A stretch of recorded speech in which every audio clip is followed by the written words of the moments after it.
Maganda at maluwalhating araw po sa inyong lahat. Ako po ang inyong lingkod, Salvador Panelo. Nagbibigay pugay ngayong ika-24 ng buwan ng Nobyembre taong 2020.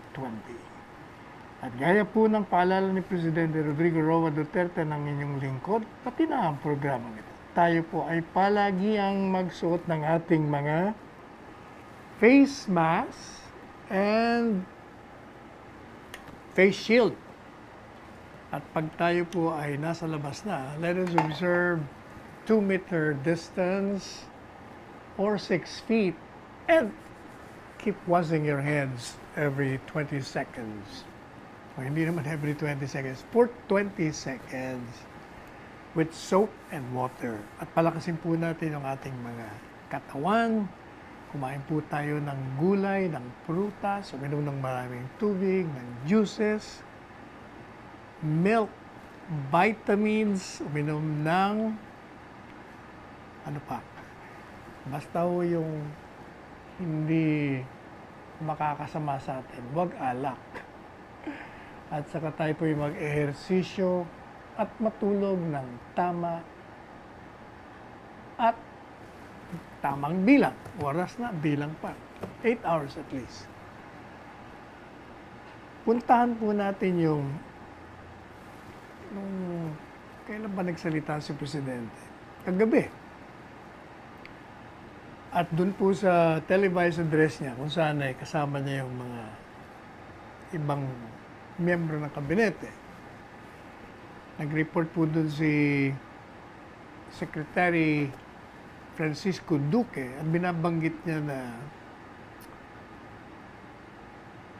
ang number of cases natin ay bumababa.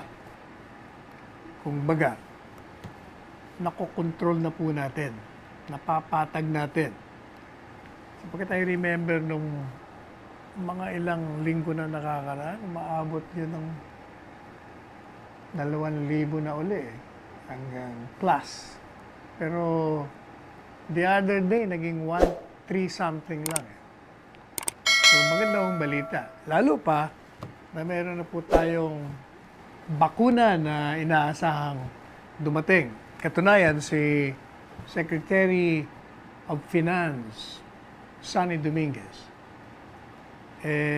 binabanggit po na ready po tayo ng 73 billion pesos para sa mga 60 milyong Pilipino ang bibigyan natin ng bakuna. Siyempre, sabi ni Presidente, unahin natin yung mga mahihirap. Pangalawa, yung mga health workers natin. Yung mga frontliners na tinatawag. And of course, yung mga military at mga pulis natin. Sabi nga ni Presidente, paano kung sila magkasakit? Paano pa natin mapapabantay sa ating seguridad? Yun ang tawag nga ni Presidente. Yan ang mga errand boys natin. Sa anumang panahon. Kahit sa panahon ng digmaan, panahon ng baha, ng earthquake, ng anumang kaguluhan, nandyan palagi ang militar at ang mga pulis. Kaya maganda pong balita yan. Ayun naman po ayon sa survey natin, Social Weather Station, 66% ng mga Pilipino ang willing na magpabakuna. Katunayan, sa ngayon po kay Senate President Tito Soto, yung palang dalawang miyembro ng Kongreso, isang senador at isang congressman, meron na po, or rather, nagpabakuna na sila. At yung pong senador ay si Ping Lacson at yung namang congressman ay si Martin Romualdez. Sa ngayon po kay Senator Soto, mismong si Ping Lacson ang nagsabi sa kanya. Pero hindi pa po nila kinukumpirma. Hindi natin alam kung saan galing yung bakuna yun. So, sa China ba yun? Sa Amerika ba yun? Whatever. Pero sa akin, kay may bakuna, kay wala. Basta yung health protocols gawin ninyo at maging malusog kayo, at nandyan yung ating health system na absorb ang lahat ng mga may sakit, okay na rin. Gaya po ng sinabi natin kanina, yung DOH sa pangunguna ni Secretary Francisco Duque or Pingkoy Duque, yung average po natin ngayon, 2,000 per day na lang. Bumababa. Di ba umabot tayo sa 3,000 mahigit. Kaya magandang balita. Kaya lang sa Davao naman at sa Cebu, mukhang umaakyat. Kaya meron silang quarantine ngayon doon. Enhanced quarantine. Kaya si Presidente, nung lumipad sa Davao nung isang araw, kasama po ng PSG at ng staff niya, nag-ano rin sila. Kailangan meron din silang swab test. Ang resulta ay positive or rather negative. Kaya, dalit sabi, lahat ay walang exempted. At sa ngayon po sa DOH, magsaset up ng One Hospital Command Center sa Davao na bubuo ng isang network of public and private hospitals kung saan yung mga pasyente na may COVID, may re-refer ka agad. At ito po ay bubuo rin ng isang version ng Oplan Kalinga kung saan naman yung mga gumagaling na mga pasyente ay ililipat doon po sa mga quarantine facilities upang matanggalan yung loob ng ospital ng mga pasyente para yung mga beds ready na naman for the next batch of patients. Anyway, binabalita po, ewan natin kung gaano ka-accurate ito. Kasi sa ngayon po sa DOT, marami na ang mga dumarating na turista. Pero nung huling makausap natin isang may-ari ng maraming tourist resort beach hotels doon, kukunti daw, wala. Halos wala daw. Baka naman nag-improve na kasi sa ngayon sa DOT, 2,511 tourists ang dumating mula nung unang araw ng Nobyembre hanggang 22.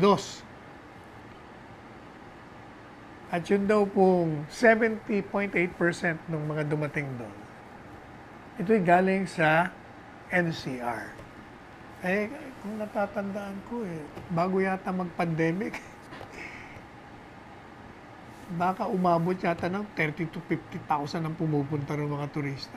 Kung 2,000 lang, talaga magre-reklamo nga yung mga naroon. At gaya po ng pakiusap ng mga hotel owners doon, kumari daw, yung pong swab test, huwag nang magpa-swab test dito kasi yun daw ang nire-reklamo ng mga turista. Kumbaga, dagdag gasto sa kanila. Doon na lang, sila lang daw bahala ron. At sabi naman ni Tourism Secretary Bernie Puyat, meron na siyang nilana 8 milyong piso ang DOT para dyan sa gobyerno ng local government ng Aklan, na siya namang ibabayad dun po sa swab test ng mga 4,000 tourism workers sapagkat ina-anticipate na po nila yung pagdagsa ng mga turista.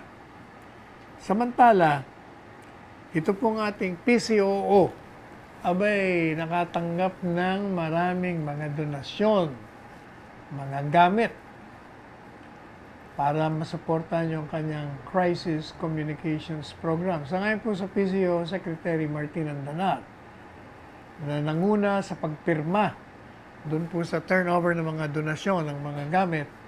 Ano bang mga gamit ito? Satellite phones, yung pong portable radios, yung generator sets, na magagamit ito po sa Laging Handa program.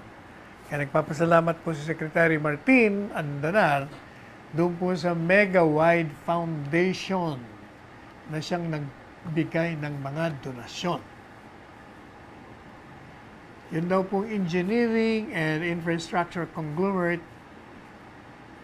meaning to say, Megawide, has been a partner of the Duterte administration's Build, Build, Build program at isa ito sa pinakamalaking private allies na tumutugon sa pagsagot dito sa problema ng coronavirus.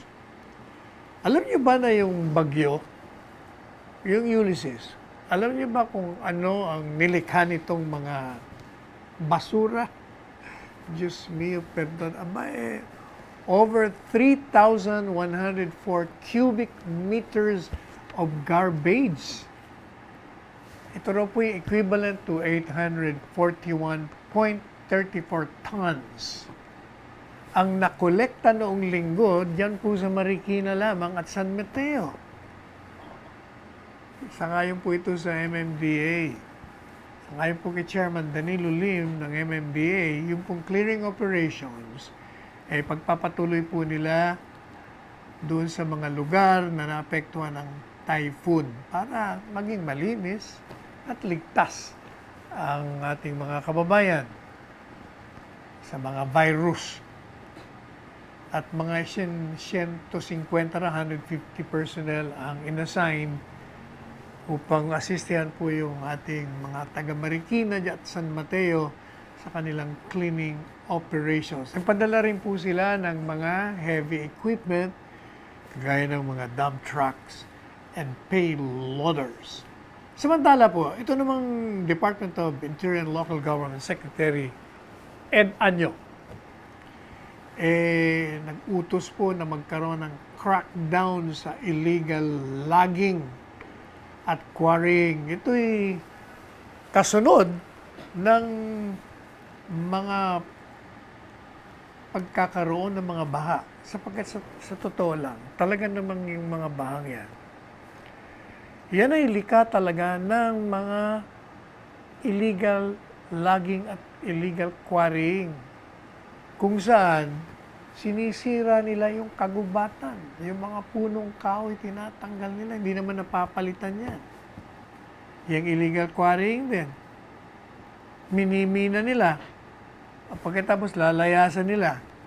O kaya, pag dumating po yung bagyo, yung continuous rainfalls, walang hihigop dun sa mga tubig. Wala na yung mga ugat ng punong kahoy. Kaya sabi ni Secretary Eduardo Anyo, we must quickly and in a whole society fashion, protektahan natin yung mga natitira pa nating gubat sa ating bansa. Matagal na nating narinig ito. Sa panahon pa ito ng DNR Secretary ng nasirang dating Senador Alvarez. Binabalita na sa atin na yung forest cover natin talagang bumagsak by so many percentage. Pero ano naman nangyari doon sa Planta 3? Kadali lang naman magtanim ng mga punong kahoy. Kailangan siguro lahat ng local government units all over the country magkaroon ng ganung programa. Magtanim ng mga punong kahoy. Yung mga natatanggal sa ating kagubatan, kailangan talagang palitan po natin yon. At ito pong si Sekretarya nyo, inutusan na yung local governments at saka yung Philippine National Police na kailangan na hulihin nila, patigilin nila yung illegal logging at illegal quarrying dun sa mga lugar.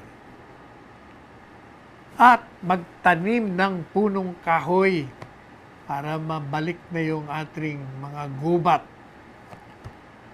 Babalikan po natin kayo makalipas lamang ang ilang sandali.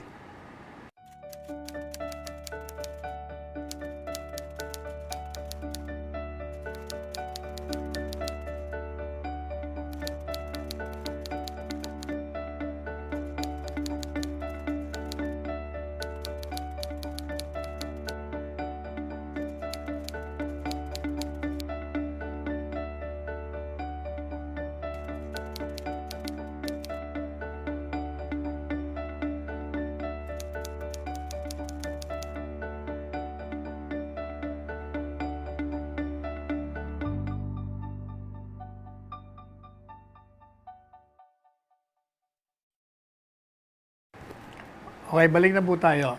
Ito pong, sino na nga ba ito? What's his name now? The National Security Advisor, Robert O'Brien.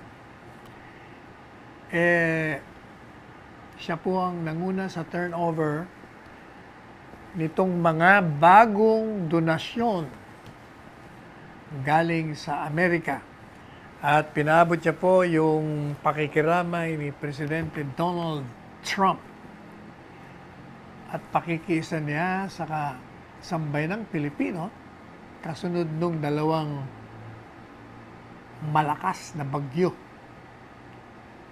Rolly at Ulysses, kung saan marami ang namatay at ilang bilyong piso din ang nawala dahil sa pagkasira ng mga bahay, infrastruktura, yung mga tinanim nating palay, saging, saka mga nyug. Talagang maraming distraction. Sabi po ni National Security Advisor ng Amerika, na si Robert O'Brien, gusto kong iparating sa inyo ang aming pakikiramay at ni Presidente sa sambayanang Pilipino. Alam niyo po ba na mula pa noong Marso, sabi po ni Mr. O'Brien, yung pong Estados Unidos ay nakapag-donate na ng 1.1 billion na piso, which is equivalent to $23.4 million. Ayuda po ito upang makatulong sa pakikibaka natin sa coronavirus. On top of that, alam niyo po ba na nag-donate sila ng 100 brand new ventilators? 1,300 cots. Ano bang cots? Mga beds. Pati na po yung PPE. Nagbigay din sila para sa 49 medical facilities. At ito po ng Estados Unidos, through its partners working on the ground, nag-training po sila ng 28,000 health workers. At tinulungan po nila ang Pilipinas sa kanyang testing capacity mula sa 200 tests a day lamang, naging 30,000 test sa isang araw na. Sa ngayon po sa sandatang lakas, itong mga dinonate na smart munitions na binigay ng Estados Unidos ay magiging malaking tulong sa kanilang ginagawang pakikibaka upang talunin, sirain ito pong mga terorista dito sa ating bansa.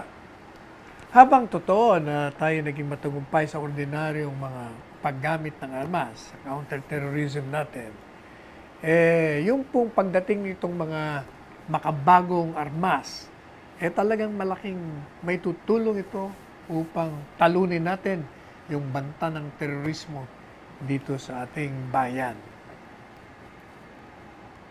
Sabi po ni Secretary o National Security Advisor ng US, O'Brien, yun daw pong Precision Guided Munition Package sa Pilipinas ay worth 18 million US dollars. Ito yung mga 868 million pesos. Yun po yung halaga ng mga makabagong armas na dumating. Ano ba ito? Halimbawa, yung pong 100 tube-launch optically tracked wire-guided TOW-2A missiles, 12 improved target acquisition systems, at 24 Mark 82 bombs and associated guidance kits to convert this into smart bonds. At sabi po ni Secretary o National Security Advisor Robert O'Brien, yung po daw Amerika nag-request ng suspensyon kahit na 1 taon lamang. Kaugnay po dun sa order ni Presidente i-terminate na yung Visiting Forces Agreement. Para daw magkaroon ng mga negosasyon na hahantong dun sa katanggap-tanggap na arrangement sa security. At natutuwa daw po siya na nakatanggap siya ng liham kay Foreign Affairs Secretary Teddy Boy Locsin kung saan ay binalita sa kanya yung desisyon ng pamalaang gobyerno ng Pilipinas na suspindihin muna yung termination ng BFA sa pangalawang pagkakataon ng mga 6 na buwan pa. Sabi po ng US official, yun daw pong suspension ng termination ng BFA. Yun ay resulta ng kooperasyon ng dalawang bansa. At dahil na rin dun sa mainit na relasyon kay Presidente Duterte at kay Presidente Trump. Sabi po ni Secretary Locsin sa kanyang liham kay O'Brien, the past 4 years have changed the South China Sea from one of uncertainty about great powers and tensions to one of predictability and resulting stability with regard to what can and cannot be done, what will and will not be acceptable with regard to the conduct of any protagonist in the South China Sea. Natanda po ba ninyo yung pinalabas nating video kahapon tungkol doon sa disgrasya dyan sa Skyway Extension Project? Meron na pong utos itong si Secretary ng DOLE, si Secretary Silvestre Bello, na kailangan may work stoppage dyan po sa Skyway Extension Project habang iniimbestiga nila yung mga pagpapatupad ng occupational and health standards. Kaya nga doon sa nangyari sa Muntinlupa, isang motorista namatay, tapos nasugatan yung 6. At tinutusan din po ng DOLE NCR, yung Technical Services and Support Division Regulatory Personnel, at yung sheriff na madaliang iserve at ipatupad yung kautusan. At yung hindi po susunod ay uusigin sapagkat ito po ay isang krimen which is punishable under Article 288 of the Labor Code of the Philippines. Meron nga pala tayong komentaryo dun sa nangyaring aksidente. Maganda na si Ramon Ang ay nangako at inassure at inako yung responsibilidad. Kasi sabi niya, kahit may contractor, still, we are responsible for this. Dun sa nangyaring aksidente. Kaya, sabi niya, sila ang bahala sa mga gastos dun sa namatayan at dun sa mga nasugatan. Pero nagtataka lang po tayo, bakit sino ba ang in charge dun sa traffic? Kasi dapat pag may mga ganyang construction, lalo na yung may mga, Diyos ko, ubod ng lalaki, tapos darang ka dun sa under that, talagang delikado. Hindi ba dapat wala dapat dumaraan doon habang merong ganong mga boulders, mga steel boulders na tina-transfer from one place to another para i-install nila. Dapat yun, hindi pa pwedeng may dumaraan doon. Kailangan may magkakaroon ng rerouting ng traffic. Anyway, kanina nga pala, nabasa po natin to. Papakita ko sa inyo. Zoom mo nga. Kita niyo ito? Itong Daily Tribune. Alam niyo, kumisa na-amuse tayo ito pong tinatawag na Duterte tandem. Palagay ko 3 beses ko na yata nabanggit ito. Unang-una, yung Duterte tandem, yun ay isang ideya. At malinaw naman ang sinasabi natin, ideya na hindi manggagaling at hindi nanggaling dun sa dalawa. Yung si Mayor Sara o si Presidente Duterte. Katunayan, ang original nito si Pastor Kibuloy. Tsaka, mas ang original pa yung tandem na yan, silang dalawa. Kasi nung tumakbo po si Mayor Sara bilang alkalde at ang kanyang ama naman, BC alkalde. Yun ang first Duterte tandem dyan po sa Davao. Na dahil napakalakas, unbeatable, and powerful team, walang tumakbo. Walang tumakbo. Kaya tayo naman, nagbigay lang ng ideya. At sabi nga natin, yung ideya will have to blossom into a reality na manggagaling sa taong bayan. Yun ang sabi natin. At sabi rin natin, mula nung inilabas natin yung ideya yun, wala tayong naririnig na reaksyon dyan sa unang-una sa mga oposisyon. Pangalawa, sa mga kaliwa.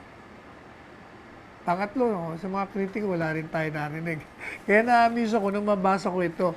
Ang unang nag-react, yung palasyo. Hindi makareact yung oposisyon, ang nag-react na lang yung palasyo. At ang reaksyon, sa pamamagitan ni Secretary Roque, si Presidente daw, talagang gustong mag-retire. Pero the way this newspaper, Daily Tribune, na ginawang headline story, Sara Rudy, question mark, it's not happening. Para bang lumalabas na, hindi mangyayari yan? Hindi. Kung it's not happening, na hindi pa nangyari, kasi hindi pa.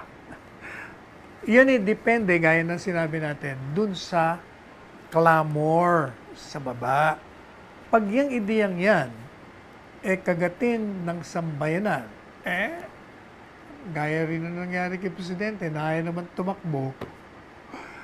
Hindi ba, binibida ko sa inyo, 10 taon natin niligawan niya para tumakbo Pero nung kinagat yung ideyang yon at yung tao na mismo ang nag-udyok at humikayat kay Mayor Rodrigo Roa Duterte na tumakbo, talagang wala nang magagawa. Tumakbo at kita niya naman, landslide.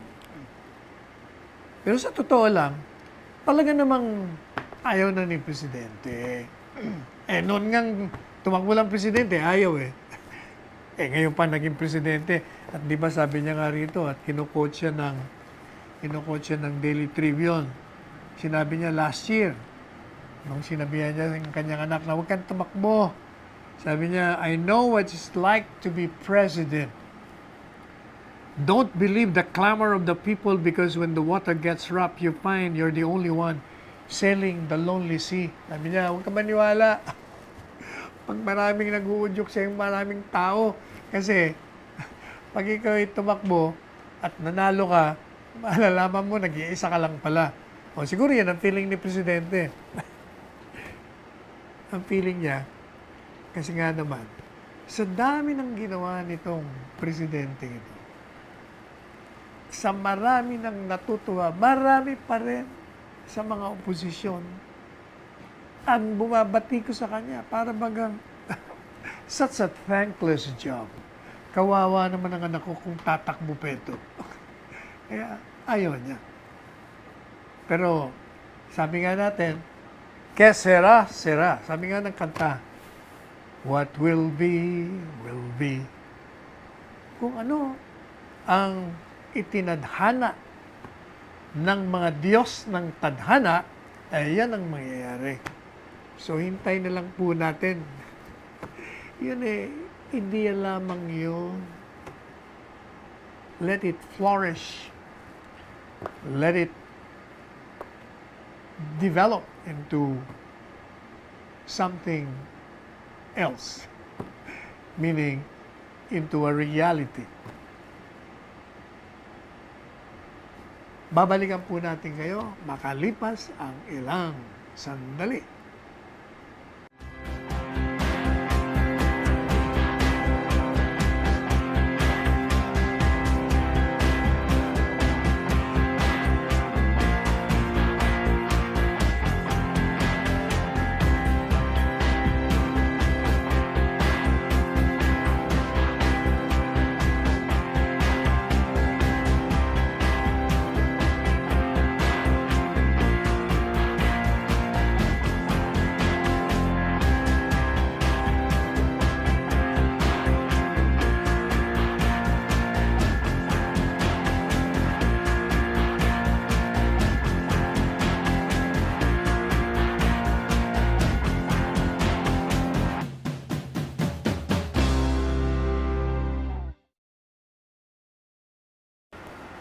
Okay, balik na po tayo.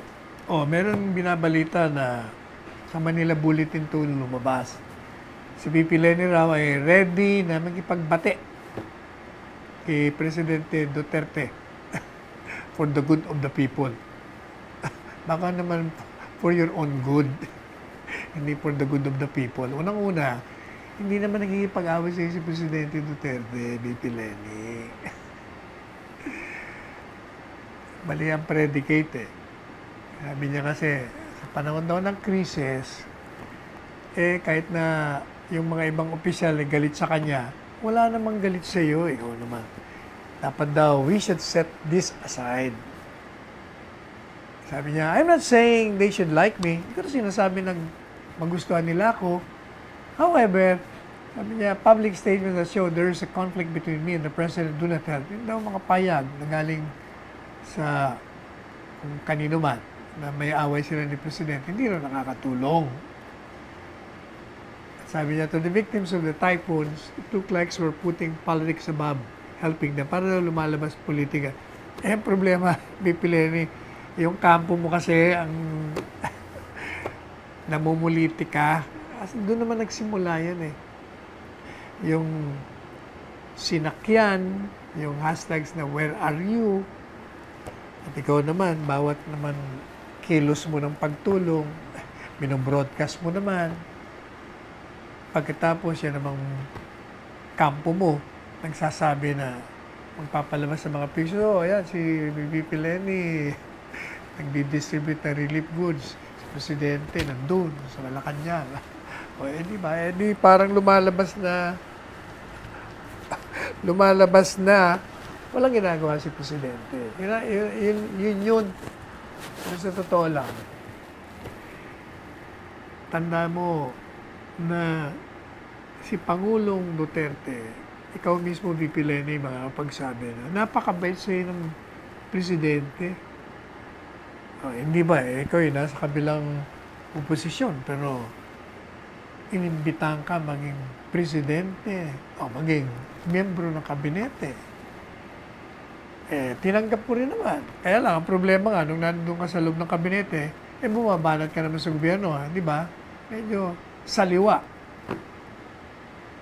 Kaya nga, para hindi ka na ma-embarrass, na siyempre, alam niyo po, pag nasa loob kayo ng kabinete, nasa loob ka ng gobyerno, kasama ka sa administrasyon. Pag kung ano mga plano doon, siyempre, kasama ka rin doon. Ngayon, paglalabas ka sa cabinet meetings, tapos mag-i-issue ka ng mga statements regarding certain programs or policies of the government, at nagdi-disagree ka doon, hindi maganda ang dating sa mga nanonood. Sabi niya, ba't ka bumibira? Nandiyan ka. Mag-resign ka na lang. Parang ganon. At the same time, pag babalik ka sa kabinete, asiwarin yung mga cabinet members hindi umiimik sa'yo tungkol doon sa mga ginagawa mo. Parang, kumbaga, ini-ignore ka lang. Hindi mo ba?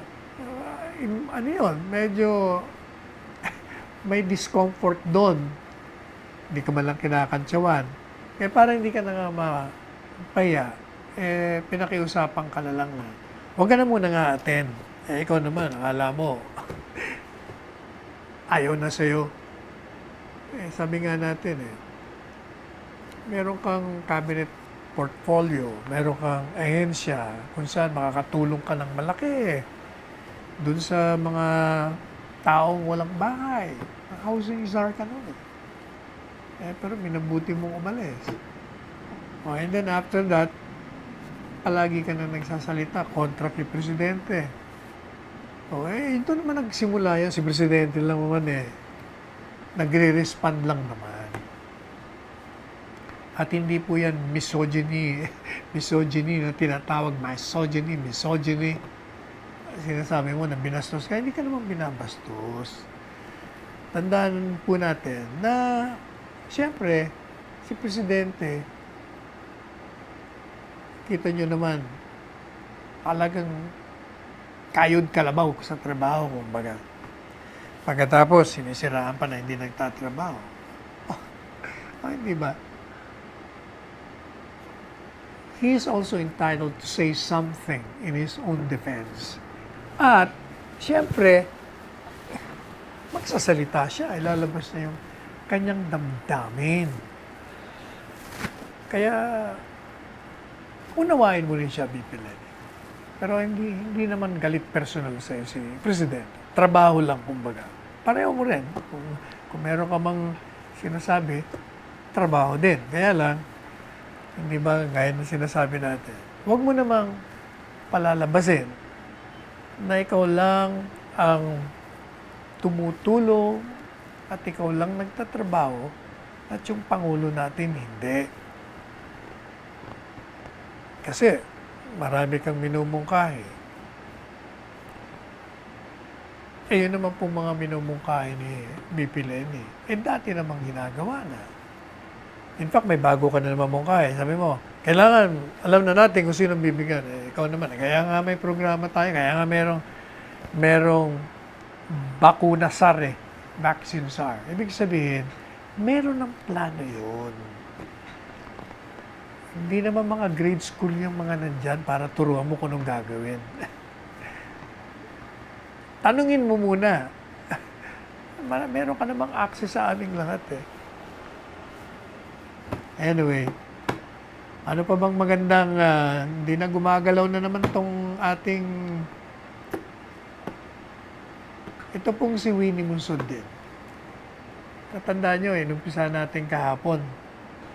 Meron siyang mga binanggit kaugnay dun sa mga babae. Kagaya daw po ni Laila de Lima, nakakulong. Kumbaga, binabanatan niya si Presidente Duterte.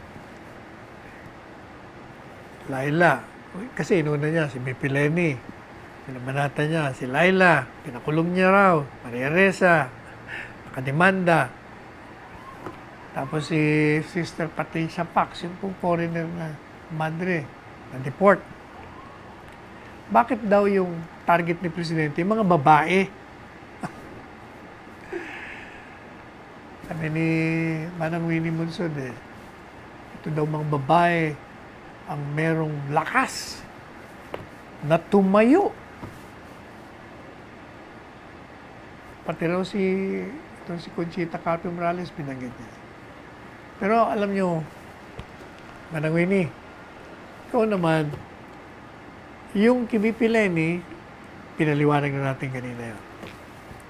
Yun naman kay Senadora Laila de Lima. Yun naman po ang dahilan doon, kaya naman nakademanda, ay sapagkat meron siyang sang-ayon doon sa demanda sa kanya, kaugnayan doon sa illegal drug trafficking na di umano tumanggap ng pera ng galing sa mga drug lords. Sapagkat noon ay tatakbo siyang senador. At nagkaroon naman po ng preliminary investigation. Hindi po ba? At nung karoon ng probable cause, dinimanda, yung hukuma naman, tinignan kung meron nga. Nag-issue ng warrant of arrest. Tumakbo naman sila sa Korte Suprema, sinasabi niya, mali. O sabi ng Korte Suprema, hindi, tama yung demanda. Magbista na lang kayo. O di nagbibista sila. Tapos, sinasabi ni Manang Winnie, doon sa isang column niya rin, na diniscuss na rin po natin yan. Sabi niya, wala na, giba na yung following the line of the 3 senators dyan sa Senado, opposition senators. Nagiba na ang ebidensya laban kay kay Senadora Laila. Sapagkat daw bumaliktad yung mga testigo. Hindi naman totoo. Pinaliwanag na rin po natin yan. Pinangungunahan niyo yung hukuman eh. Dahil maraming testigo eh. Yun naman po kay Sister Fox. O hindi po ba yun naman, may mga ginawang, mga sumama sa politika bawal po yun sa isang foreigner yun Sumasama sa mga rally, nagsalita laban sa gobyerno, siyempre, papatupad mo yung batas. Kaya po siya nag-deport. Yan naman si Maria Ressa, yan naman pribadong individual na naghain ng demanda dahil siya'y siniraan. O wala namang kinalaman si Presidente Duterte doon, pero pinipilit nila. Dahil daw, critical si Maria Ressa. Sus, Maria Josep naman. Dati namang critical itong si Maria Ressa, periodista. Ganun talaga. Kaya lang, ang problema naman kay Maria, kagaya nga yung nagdemanda sa kanya. Hindi niya binigyan ng pagkakataon na iwasto yung maling report, news report, na sinasabing involved sa smuggling, involved pa sa krimen. Nung binigyan siya ng ebidensya na hindi totoo, sa halip na iwasto niya, hindi. Pagkatapos nung kademanda siya, binigyan siya ng pagkakataon magpresenta ng ebidensya. Yung mga abogado niya naman, hindi naman nagpresenta ng ebidensya. O paano? Di na-convict. Hindi po ba? Pending appeal. Di hayaan natin ng hukuman. Ay, nako. Break muna po tayo at nagdadry na naman yung ating ito. Babalikan po natin kayo.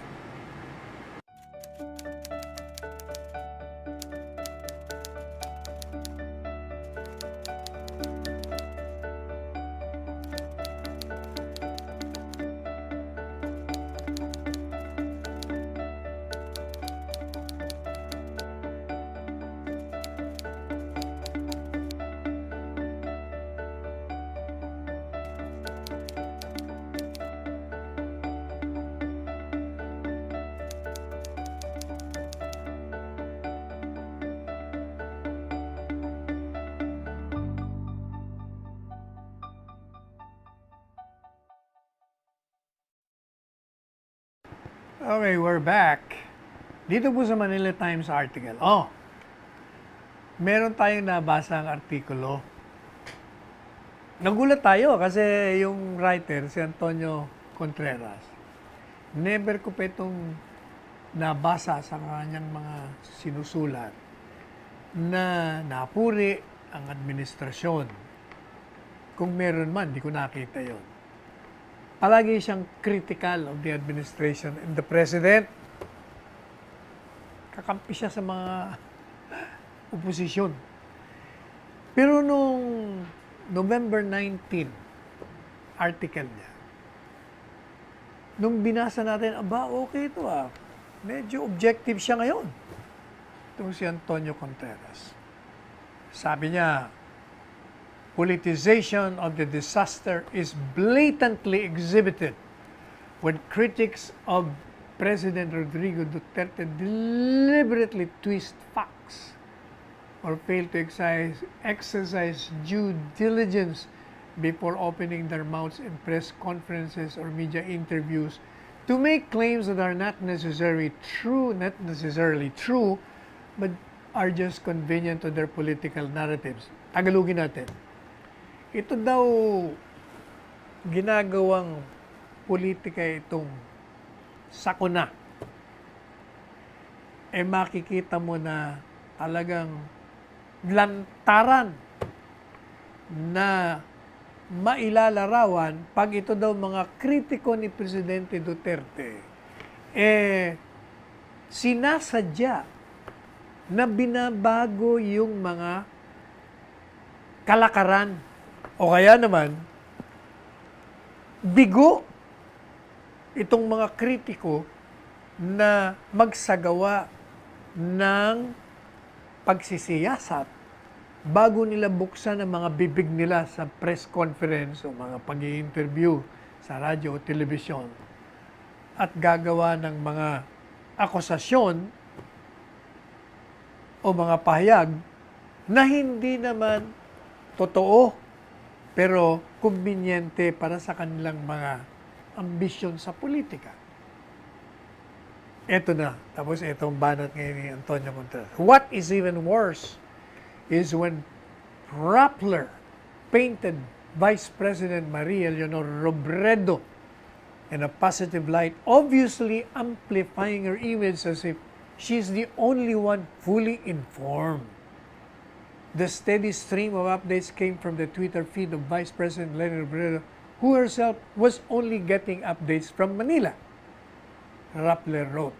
Sabi po ni Antonio Contreras, ang masama rito, sabi niya, itong Rappler, inilalarawan si BP Leni sa magandang panglalarawan.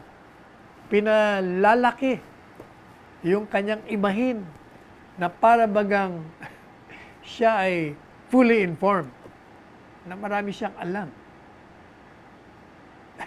Kasi nga, ito pong Rappler, hindi raw maitago yung kanyang bias. Kasi nga, yung sulat po o yung article ng Rappler, parang nakikipag-coordinate siya sa military.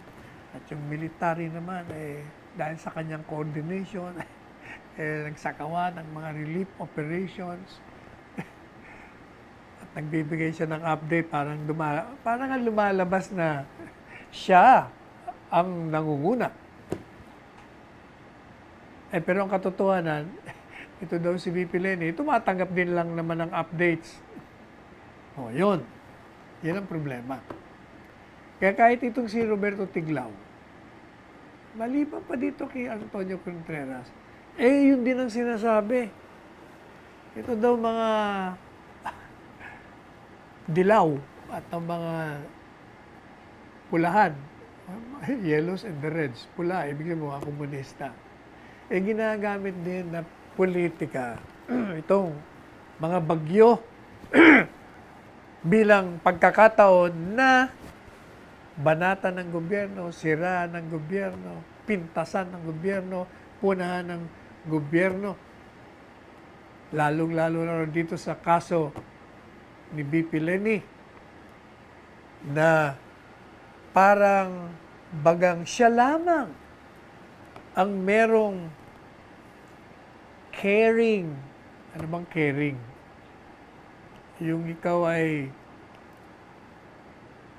matulungin, mapagmahal, at meron kang empathy sa mga biktima. Kaya nabanatan siya ng gusto. Yan, dalawang kritiko. Anyway, pati nga si presidente ng Manila Times, o may-ari ng Manila Times, o publisher ng Manila Times, si Dante, meron ding sinasabi. Sabi niya, mulat sa pula, alam naman natin, si Presidente Duterte umuwi sa Davao para magpahinga, o kaya para makasama niya yung kanyang pamilya. Sabi niya, hindi naman kailangan siya makita sa telebisyon o kaya sa social media para makita lamang na siya ay nagdi-direct operation sa mga relief operations. Mas gusto ko, sabi ni Dante Ang, na makita ang presidente na namumuno sa kanyang mga ahensya ng gobyerno at minomonitor niya yung resulta at makipag-coordinate doon sa mga rescue and rehabilitation efforts na ginagawa ng kanyang mga subordinates during and after each and every crisis and get things done without, nang walang publisidad. Yun ang mahalaga. Yun nga ako sinasabi ni Mr. Dante Ang. Yun din po sinasabi natin, kung gusto mong tumulong sa bayan, hindi mo na kailangan i-broadcast sa buong mundo. Kailangan palaging nandiyan ang media. Kung wala ang media, ibibigay mo sa media para ilathala yung mga ginagawa mong kabutihan. Hayaan mo na yung kabutihan ang magkakalat sa mga taong at yung mga taong nakatanggap ang magkakalat dun sa ginawa mong kabutihan. Hindi naman may tatago yun.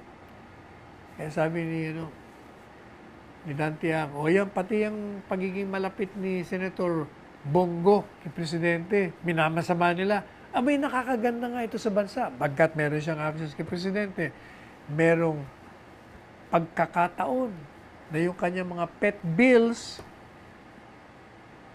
ni Presidente ay magiging isang batas. Pagkat si Senator Bongo naman ang nagpapanukala dyan sa Senado. Kaya dapat, dahil si Senator Bongo has the President's ear, dapat i-welcome natin yon. Sapagkat itong si Go, sabi niya, Senator Go, get things done. At kung ako'y tatanungin mo, sabi ni Dante Ang, we need more the likes of Senator Bongo. Mas maraming kailangan natin ng maraming Bongo sa gobyerno, whether ito'y national at sa local. Puntahan naman po natin, ito isang professor sa UP ito, si Clarita Carlos. May nagpadala po sa atin kasi ng open letter daw kay Pangulo. At inilalabas niya yung kanyang outrage. Outrage. Ano bang outrage? Yung outrage po, mas matindi pa ito sa galit eh. Sabi niya, pinopost niya yata ito, marami nagsishare nito, kung saan lumalabas. Kailangan sagutin po natin to, baka mapaniwala niya yung tao eh. Sabi niya, I am outraged that you have thrown in the towel of fighting corruption. Gagalit daw po siya, bakit daw sumuksuko na si Presidente sa paglaban sa korupsyon. Mali ka, Professor Clarita Carlos. Never na sumuko si Presidente dyan. Lumalaban talaga siya at talagang pinatutupad niya ang batas laban sa mga corrupt at mga scoundrels dito sa ating gobyerno.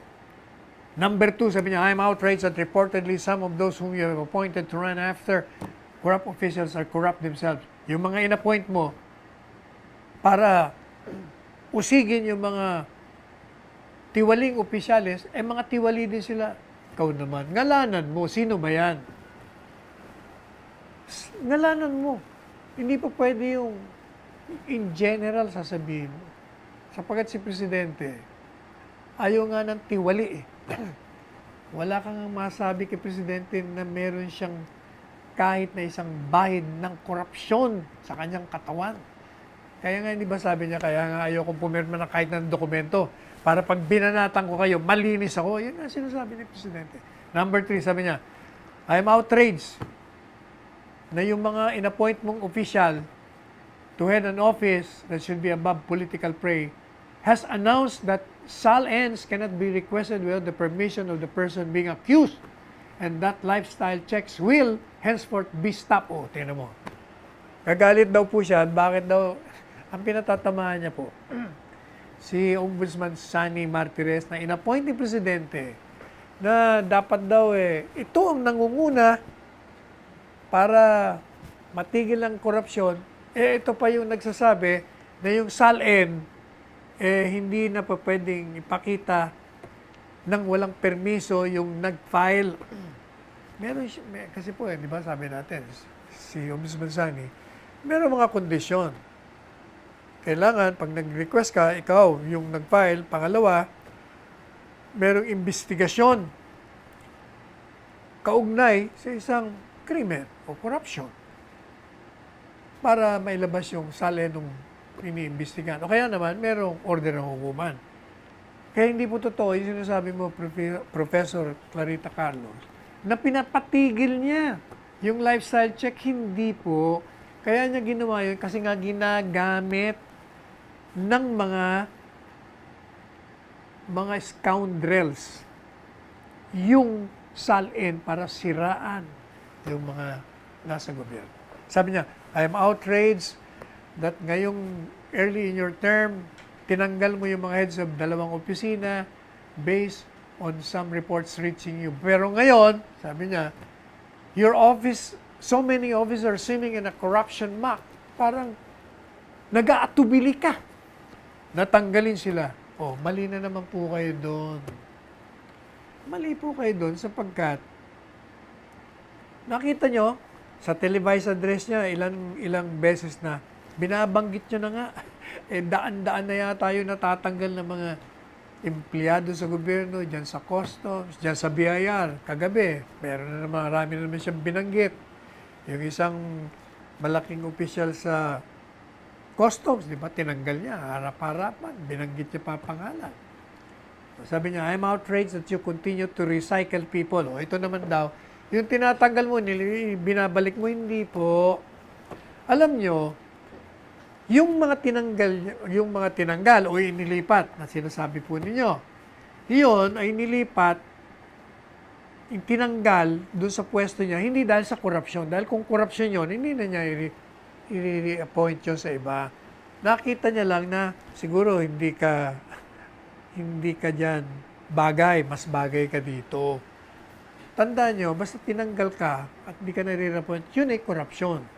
Pag tinanggal ka at nilipat ka, ibig sabihin, doon ka sa mas eksperto ka doon o kaya mas competent ka doon, mas okay ka doon.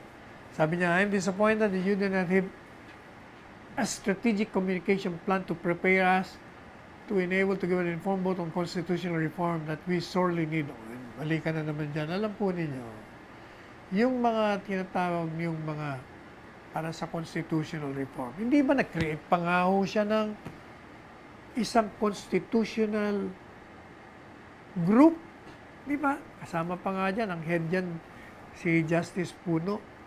Talagang meron talagang plinano.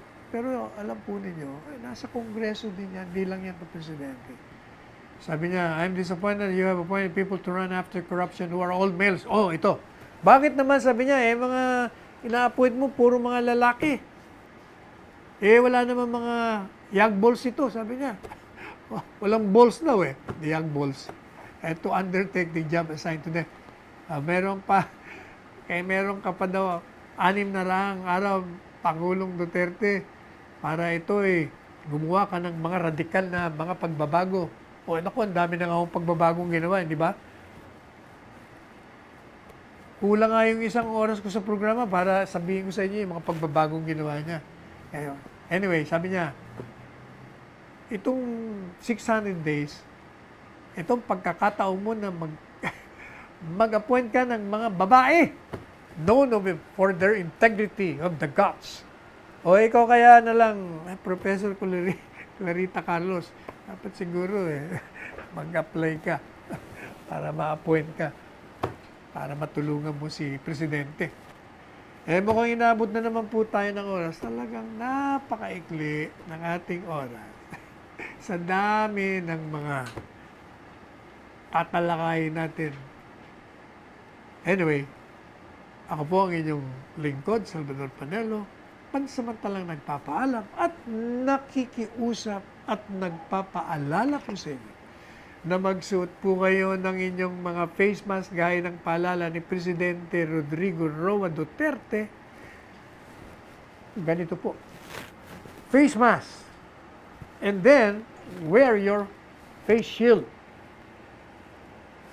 Magsabon, maghugas ng kamay, with soap and water. At pag kayo'y nasa labas na, social distancing po tayo. Umiwas kayo sa mga crowd. Sabi nga ni Presidente, hindi na uso ngayon yung malapitan, ha? Huwag nyo na lalapitan. Lumayo kayo. Mga 6 na piye o kaya naman 2 metro. And of course, alam nyo, talagang kailangan let's strengthen ourselves. Magpalakas po tayo. Kumain tayo ng maraming gulay, maraming seafoods. Huwag masyadong karne. Tama na yan, once in 2 weeks. Maraming tubig, uminom, gatas, vitamins, uminom din po kayo. Mag-exercise, matulog ng tamang oras at tamang bilang. At sa gabi at sa paggising nyo sa umaga, tayo po ay manalangin, magpasalamat, at humingi tayo ng gabay sa ating dakilang lumikha, sa ating paggalaw sa araw-araw. So, pansamantala po tayo nagpapaalam hanggang bukas na muli. Ganito ring oras, 2:00 hanggang 3:00 ng hapon. At nagsasabi sa inyong lahat, let us tread the path of roses. Let us go beyond the path of thorns. Magmahalan tayo, and I love you all.